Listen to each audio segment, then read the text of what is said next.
Losing matches in a football? Your settings might be the problem. In this video, I'll be showing you tips that can instantly improve your settings and help you win more matches in a football.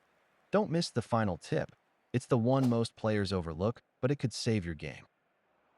Alright guys, let's talk about control type.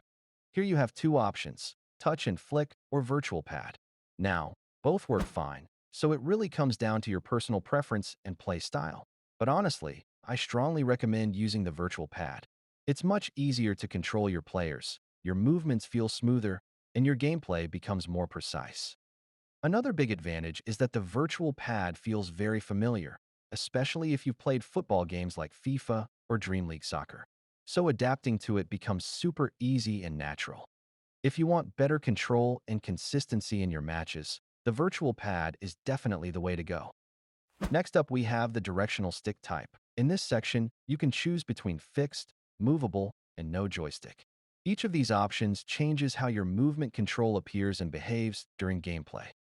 The fixed joystick stays in one position, making movements feel consistent and comfortable for some players.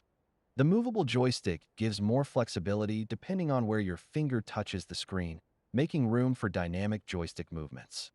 No joystick cleans up your screen for a slightly different experience. At the end of the day, there's no single best option here. The best choice is simply the one that makes you feel most comfortable and confident while playing. Tip number 3, cursor change. Alright guys, now this is a very important setting, so pay close attention.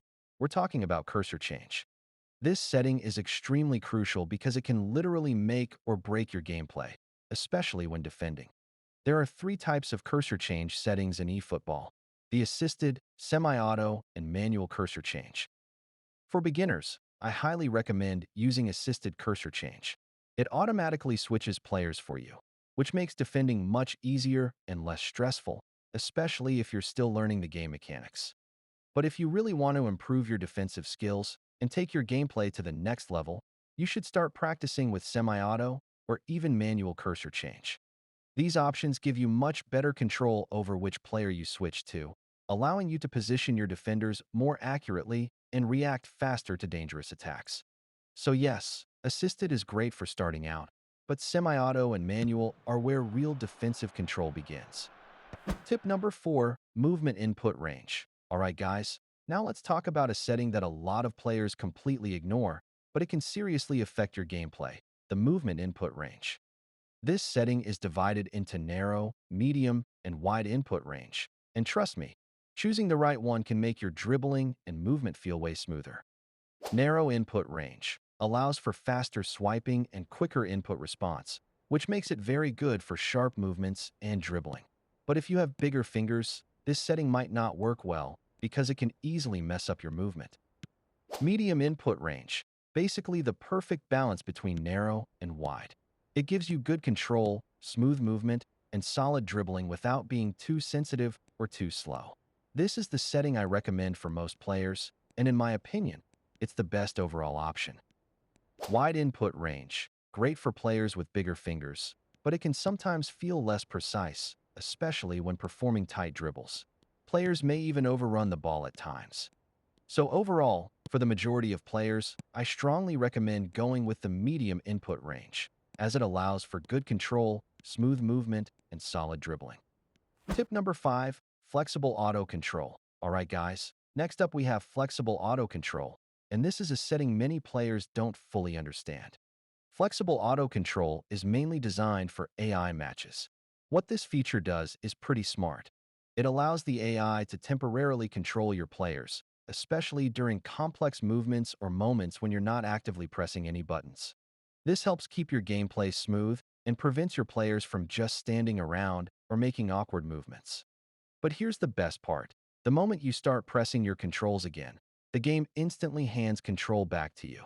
This allows you to focus more on important moments like creating chances, defending dangerous attacks, or finishing your shots.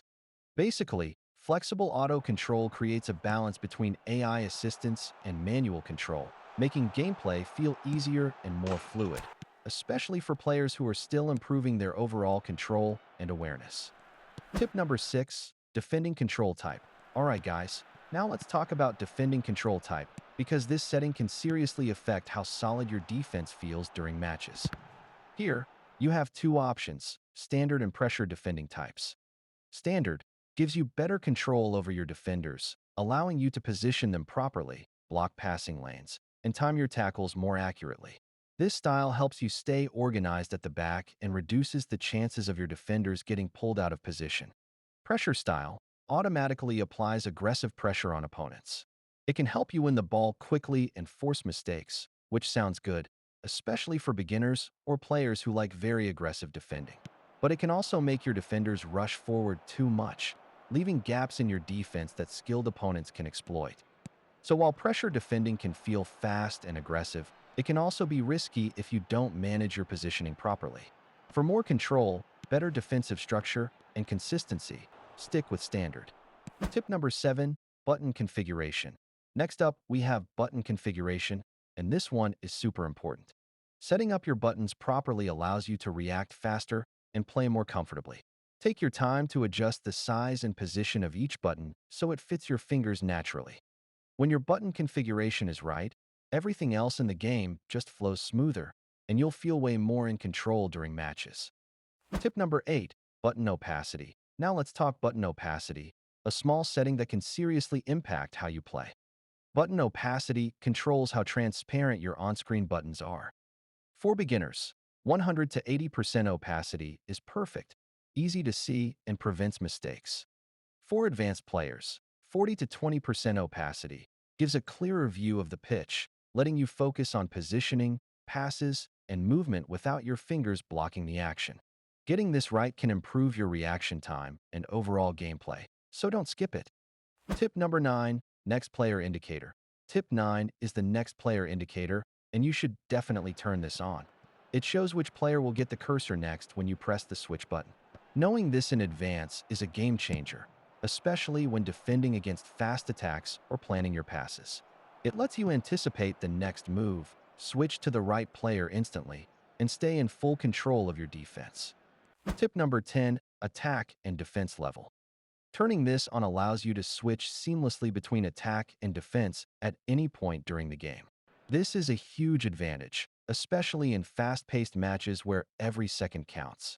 With it, you can transition smoothly, react faster to counterattacks, and maintain complete control over your team's positioning. Tip 11 is the stamina gauge, and this one is super crucial. It shows exactly how much energy each player has left during a match. Knowing your player's stamina lets you make timely substitutions, avoid fatigue, and keep your team performing at its best throughout the game. Basically, with the stamina gauge on, you can manage your squad smarter, stay in control, and maintain peak performance from start to finish. Tip 12 is graphics and performance, and this depends entirely on your device. For low or mid-range devices, lowest graphics plus 30 frames per second is ideal for smooth performance. For high-end/flagship devices, highest graphics plus highest frame rate for smooth, crisp visuals. Always optimize for performance first, visuals second. Smooth gameplay beats pretty graphics any day. And there you have it, 12 essential eFootball settings that can completely upgrade your gameplay.